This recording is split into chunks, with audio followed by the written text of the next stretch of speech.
Hello there friends, welcome back to another episode of Generation Tech. My name is Alan. So after watching the second episode of The Bad Batch, I gotta say I really like what they're doing. I'm beginning to understand the strategy that Dave Filoni is using post-sequel trilogy tragedy. And a lot of it has to deal with how successful and well-made the Mandalorian TV show ended up being, thanks in a large part because of Jon Faverau's involvement. The same Jon Faverau who helped Marvel conquer the entire superhero film genre with the Iron Man movies. At the time Iron Man came out, superhero comic tie-in movies were kind of on their way out. It wasn't seen as a very profitable model. And Iron Man was supposed to be a B-list hero starring in a film with a modest budget. Low risk and low reward type of situation. It was supposed to be just for niche audiences. But Jon Faverau somehow managed to take this relatively unknown comic book character and made him into a pop culture icon that the entire world recognized. Now, a lot of Iron Man's success does come down to Robert Downey Jr.'s charisma in the role, but the way the characters came alive on screen was always due to Jon Faverau's vision. A vision that now is spreading beyond The Mandalorian and infecting other Star Wars content in a really brilliant way. But before we talk about that, guys, I want to tell you guys about a secret project I've been working on with British Ben. It's called YouTube Viral Mastery. This is a course we've designed to show you how to make your own YouTube channel. It's based on all of the hard-earned experience that me and the Bens have gained from starting multiple successful YouTube channels. We'll show you all of the mistakes that we made along the way so that you guys can avoid them. So if you're an aspiring YouTuber, please check out a free preview of this course in the link in the description down below. Because if I can do this, guys, honestly, so can you. Now, the first time I saw Jon Faverau in a movie was probably in The Replacements. He plays a former police officer who becomes a professional middle linebacker during a football strike where all the professional players walk out. He's a simple character in the film and his sole purpose is comic relief and pursuing the ball carrier. And for better or worse, I started believing that this was actually Jon Faverau's character. I believed that he was just some kind of meathead, action-oriented actor. But after watching some of his other work, ranging from Chef, Swingers, to Cowboys and Aliens, and Elf, I realized that my opinion about Jon Faverau was completely wrong. Not only is this guy extremely talented, he can be talented in multiple genres as both a director and an actor and a screenwriter. But his main strength, in my opinion, has always been his excellent ability at creating likable characters that are not only very relatable, but also very endearing. Because Jon Faverau movies always seem to have a lot of heart. In The Mandalorian, Jon Faverau was the key mind behind creating Baby Yoda. Faverau wanted to explore the mysterious species that Yoda belonged to, but he also understood that by adding this young and vulnerable child to the film, the main protagonist, the Mandalorian, would also have to develop a relationship with it somehow. The beauty of this relationship between the Mandalorian and Baby Yoda is just how unexpected it is.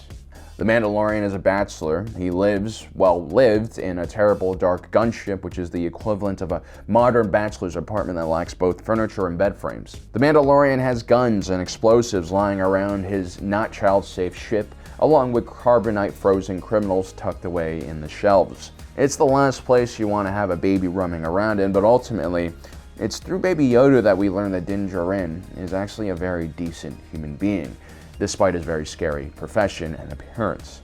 And that's because when he sees such a vulnerable and innocent child, the Mandalorian drops his violent tendencies and tries his best to nurture it.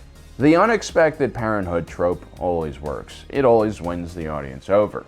Whether it's Leon the professional or Arnold as a kindergarten cop, it's always heartwarming to see the toughest and the baddest be brought to their knees by the needs of a small child. It's this dynamic that makes The Mandalorian work so well, and not just amongst diehard Star Wars fans, but amongst the wider audiences. You don't have to be a diehard Star Wars fan to understand and love the relationship between Din Djarin and the Baby Yoda. This is probably why so many of my non-Star Wars fans friends actually asked me about The Mandalorian. A lot more of them approached me about The Mandalorian than they did, say, the Star Wars sequel films, which no one really cared about. And now, just 2 episodes into The Bad Batch, I'm starting to see the same wonderful relationship be built up here. The first time we see the Bad Batch in action is during the Battle of the Naxos. Right away, they seem extremely hostile and very good at their job, which is killing things. These guys are complete loose cannons, and immediately after one of their battles, they get into a physical confrontation with a group of regular clones they were deployed with. And so my first impression of Clone Force 99 was not good. Wrecker ends up choking out Jesse for very little reason. Crosshair just oozes danger and death. Tech is a bit too caught up with his gadgets to have a real personality or a conversation with other humans, and Echo seems to be relearning how to be human once again. And so for the most part, Clone Force 99 didn't seem like it was made up of nice or even remotely relatable people. These were just one-dimensional mutated killer clones. And while that would have been a really fun show to watch for a few episodes, a good show only really works when the audience actually cares about the characters. So how do you make The Bad Batch relatable? Well, you take a page out of the Jon Faverau book of The Mandalorian and find yourself a baby Yoda. In this case, we're given Omega. Omega is the physical manifestation of innocence. She's a young clone who was genetically altered to serve the Republic in many ways. She represents what Clone Force 99 used to be when they were young and innocent. And that's because Omega also happens to be the first female clone, a mutation that puts her in the same category as Clone Force 99. Immediately, we find her extremely endearing. While all of the other clones on Kamino make fun of these defective clones, Omega clearly is a huge fan of them and has followed their exploits across the galaxy. To her, they represent what she could one day become. To her, they weren't freaks of nature, but heroes of the Republic. Now, at first, Clone Force 99 isn't sure what to make of Omega, and it's very funny and heartwarming. But the more time she spends with them, the more they soften up and show us what kind of humans they are behind all of that armor. Wrecker, of course, is the first individual to take a liking to Omega, and that's because Wrecker is a simple guy, and in many ways he sees the world like a child. It's only natural for him then to get along so well with other children.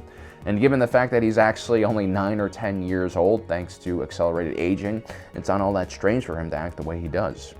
While all the clones will try their best to protect Omega, it's really Hunter who directly takes personal responsibility over her. He tries his best to shield Omega from all of the dangers in the world. And that perpetual scowl on his face seems to fade away every time he sees Omega. But the person that Omega will have the biggest impact on is ultimately Crosshair. Crosshair, because of his inhibitor chip, disagrees with Bad Batch's disloyalty to the Empire. He's frustrated that Hunter lets the Jedi Padawan Caleb Dume go during Order 66. And as he drifts further and further away from the rest of the clones, it's actually Omega who's able to empathize with him the most and comfort him. She tells him that the anger he's having right now is not his fault. She also pleads to Crosshair to not betray Clone Force 99 because she can foresee his future coming. Perhaps she's a bit Force sensitive, or perhaps she knows more about the inhibitor chips than the average clone. Either way, she manages to connect with Crosshair and even draws a small smile from him, something we rarely ever get to see.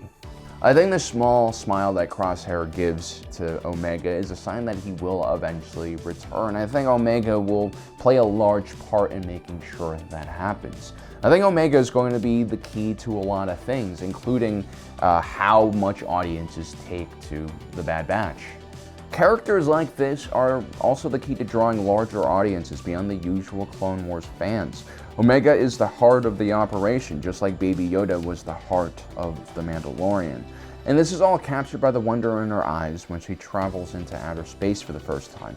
We see that wonder again when she lands on Salakamai and touches dirt and earth for the first time. Star Wars is an old franchise, and it carries along with it a lot of baggage, and a lot of us older fans are a bit jaded and disheartened by Disney's recent attempts to make passable films. Seeing the wonder in Omega's eyes reminds us why the Star Wars franchise is so special in the first place. It's not about the politics, it's not about the Skywalker family even. It's all about being starry-eyed and having adventures in a massive and beautiful and complex galaxy. And The Bad Batch seems to be well on its way to delivering exactly that. So this is basically what I think Dave Filoni is doing with The Bad Batch. He's clearly learned a lot of important lessons working with Jon Faverau on The Mandalorian. Now, before he was on The Mandalorian, Dave Filoni was still pretty skilled. He was a terrific animator, and he really understood Star Wars lore at a level that no one else in the, I guess, Disney arsenal of creators did. But now Dave Filoni has also become an excellent storyteller and a person who understands character development in very intricate ways. And so I am very excited for the future of The Bad Batch. Well, let me know in the comment section below what you think. Also, don't forget to subscribe and hit that notification button down below so you don't miss out on the rest of our awesome content.